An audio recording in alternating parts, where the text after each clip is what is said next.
Hello, dis Paasfees. Kan jy dit glo? I cannot believe we're at Easter already, and I hope that wherever you are celebrating or observing Passover, Easter or not, that you are having a blessed time. Thank you for watching this video. I appreciate it very much. I hope it means something to you. So last year I did these little short tidbit videos about certain aspects of Easter and what happens at Easter.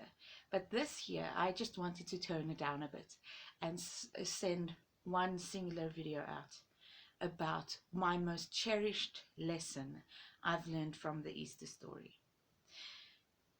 Throughout the story, Jesus has this immaculate humanity about him, straight until the very end.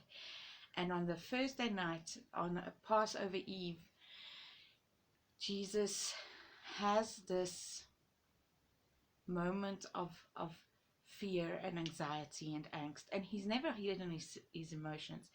But it comes through with him actually praying that God passes the cup of suffering from him.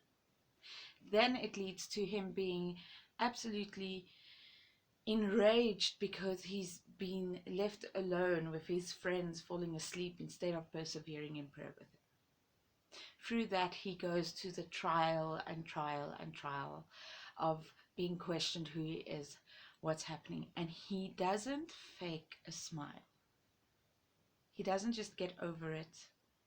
He lives in those moments up until his death. He maintains that sovereignty, bravery in spite of his absolute angst and fear and anger that he experiences, and the hatred he experiences from other people, the shunting. But what's most impressive about this story in that regard, this whole beautiful part of celebrating our faith, is beautiful to me. But the piece that I cherish the most is that certain stories tells us, or certain tellings of the story says that God turned away his face, could not look at the pain anymore. And we know that it got dark, and the curtain separating people from seeing the holiest of holy in the temple tore, and it was silent, dark and moody and silent. In this, what is my most cherished moment is realizing that God doesn't skip past pain. He doesn't press fast forward and zoom past it all. God himself takes a moment to acknowledge and deal with pain, anger, anxiety, angst, be it in the story of himself or be it in Jesus Christ's calling out, "Why have you forsaken me?" on the cross. That does not stop Jesus from persevering in his purpose. And that does not stop the story from ending. It makes the story better. Because in our lives, we have this fast forward.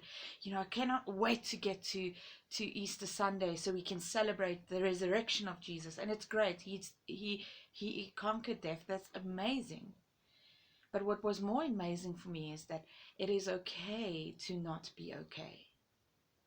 Jesus was not okay when he prayed, "God, let this cup of suffering pass me by."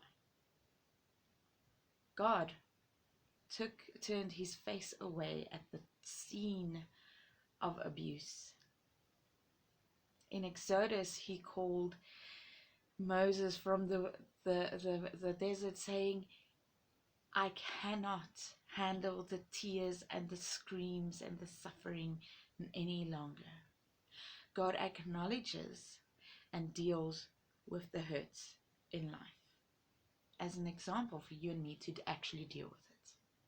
So this Easter, while you are having fun, and most of our countries, especially in South Africa, we are having long weekends and observing holidays and having a lot of experiences and opinions and sharing a lot of thoughts, I do hope that you realize that if you are in mourning in this time, and if you are in suffering in this time, God is here for you as well.